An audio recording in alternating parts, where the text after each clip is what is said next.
සුබ දවසක් දරුවනේ. අපි අද වසඹ රජතුමා ගැන ඉගෙන ගමු. වසඹ රජතුමාගේ අම්මා තාත්තා ගැන නම් පුතේ ඉතිහාස පොත්වල සඳහන් වෙන්නේ නැහැ. හැබැයි වසඹ රජතුමා පුංචි කාලේ එයාගේ මාමා කෙනෙක් එක්ක වාසය කරා කියලා තමයි සඳහන් වෙන්නේ. මෙන්න මේ මාමා හිටපු සේනාපති කෙනෙක් කියලා තමයි සඳහන් වෙන්නේ. කියන්නේ රජ පෙළපතට අයිති කෙනෙක්. මෙන්න මේ වසඹ රජතුමා ලම්බ කරන රජ පෙළපතේ කෙනෙක් පුතේ. ලම්බ කරන රජ පෙළපතේ අය ඉස්සර රටේ ලිපි ලේඛන කටයුතු බාරව හිටියා කියලා තමයි පොත්පත්වල තියෙන්නේ. කොහොම හරි මෙන්න මේ ලම්බ කරන රජ පෙළපතේ ආරම්භක පාලකයා එහෙම නැත්නම් ආරම්භක රජතුමා වෙන්න මේ වසඹ රජතුමාට හැකියාව ලැබිලා තියෙනවා. වසඹ රජතුමා ගැන අපි කතා කරනකොට අනුරාධපුර රාජධානියේ මහා වැව් ඉදිකරපු ඇලවල් ඉදිකරපු ශ්‍රේෂ්ඨ පාලකයෙක් විදිහට තමයි හඳුන්වන්නේ. අපි දැන් බලමු මොනවද මේ වසඹ රජතුමා කරපු සේවාවන් කියලා. පුතේ මේ වසඹ රජතුමා විශාල වැව් 11කුත් ඒ වැව් වලින් ජලය කුඹුරු වලට අරන් යන්න ඇල මාර්ග 12කුත් හැදුවා කියලා සඳහන් වෙනවා. ඒ විතරක් නෙවෙයි ඔයාලා දන්නවද ඇල හැර ඇල සැතපුම් 30ක් දුරට ජලය ගෙන යන්න පුළුවන් විශාල ඇල මාර්ග පද්ධතියක්. මේක හදලා තියෙන්නේත් වසඹ රජතුමා. මෙන්න මේ වසඹ රජතුමා හැදුවා කියන මහ වැව් 11න් වැව් කිහිපයක් දැන් ඉතිහාස කතාවලින් හොයාගෙන තියෙනවා පුතේ.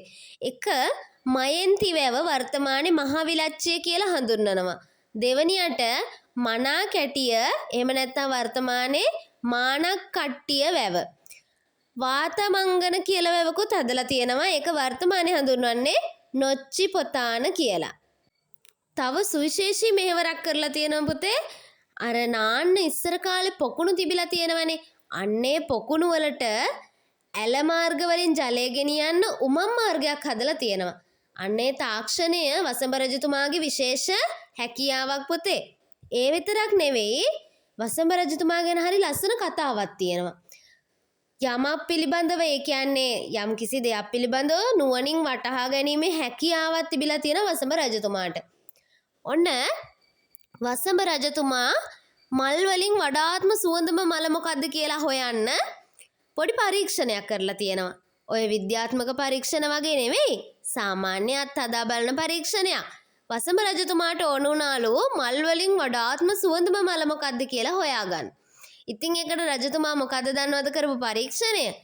මල් වර්ග එක එක ගෙනල්ලා එයා රජතුමා හිටපු කුටිය තුලින් තැම්පත් කරාලු. ඊට පස්සේ කුටියේ දොර වඳක් වහලා තියලා බැලුවලු මල් වර්ග වලින් වැඩියෙන්ම සුවඳ එන මල එකපාරම දොර අරිනකොට කුටියේ දොර විවෘත කරනකොට ඒ සුවඳ දැනෙන්න ඕනි කියලා. රජතුමාට මොකද හිතුනේ? ඔන්න එකපාරම මල් ටික ඔක්කොම තියලා ඇවිල්ලා ආපහු දොර විවෘත කරලා බලනකොට රජතුමාට දැනුනේ දෑසමන් මල් වල සුවඳලු. දෑසමන් කියන්නේ පුතේ හරියට පිච්ච වගේ මල් වර්ගයක්.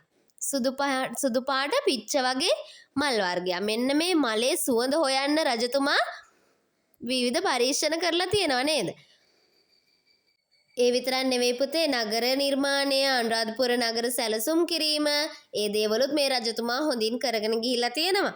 රට ප්‍රදේශවලට බෙදලා ඒ බෙදපු ප්‍රදේශ වෙන වෙනම පාලකයන්ට පාලනය කරන්න බෙදා දීලා තියෙනවා පුතේ.